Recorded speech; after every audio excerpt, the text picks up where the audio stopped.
Hi guys! Welcome back to my YouTube channel and welcome back for another vlog. For today's video, magluluto po tayo ng Spicy Bicol Express. So, pakita ko sa inyo ang ating mga ingredients. So, meron po tayo rito ang coconut powder, coconut milk, of course, ang ating baboy.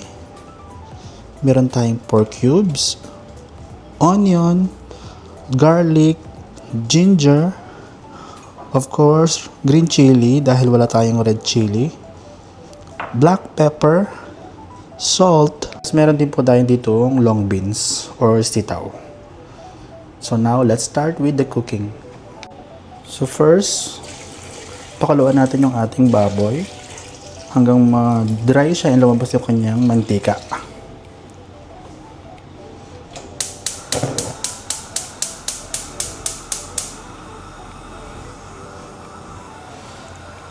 Ayan, so takpan lang natin siya and mag-wait tayo ng 10 minutes.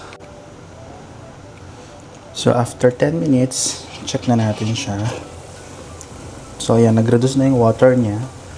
But let it open na lang natin siya. Wait, ba't iba ang kulay? Ayan, buksan na lang natin siya until mag-dry and lumabas yung kanyang natural oil. So guys, since na-reduce na yung water niya, ilalagay na natin yung garlic and ginger para maano niya yung flavor, ma-absorb niya yung flavor. So first, ilagay natin ang ginger.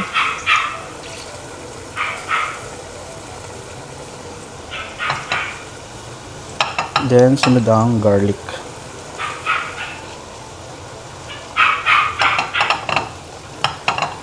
Ayan.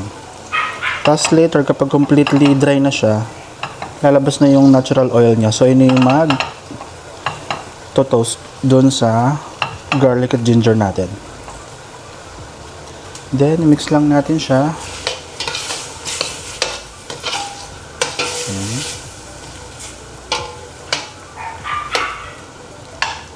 Add na rin natin yung black pepper.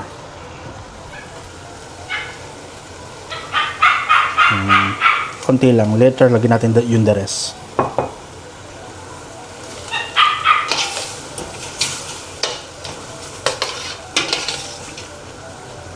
I think this is the right time na rin. Ilagay na rin natin ng ating pork cubes.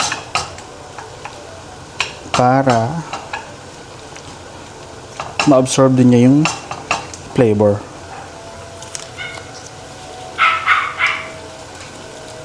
Ayan.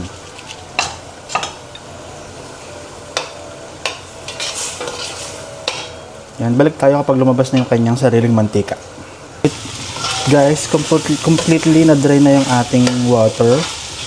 And then, malabas na yung sarili niyang mantika. Ayan.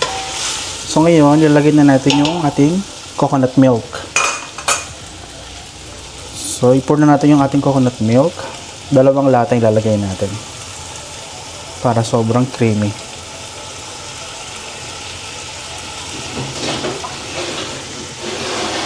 So, ayan, 2 lata yung nilagay natin. Then, later, lalagay naman natin yung coconut powder. Para 100% sure na creamy yung ating Bicol Express. So, mag-add na rin tayo ng salt. Ayan.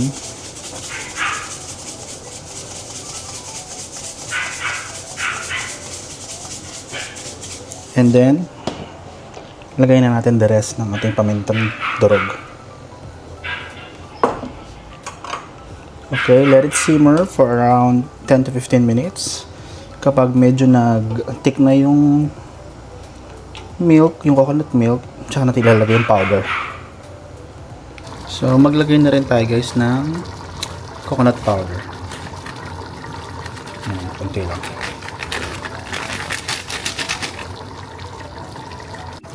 Lagay na din natin ang ating onions.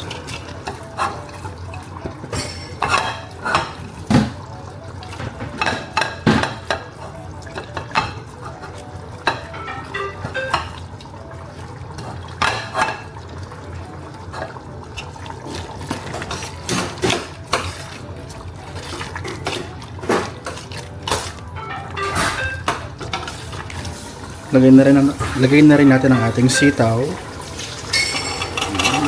Simmer lang natin siya ng mga 5 minutes para half cook lang.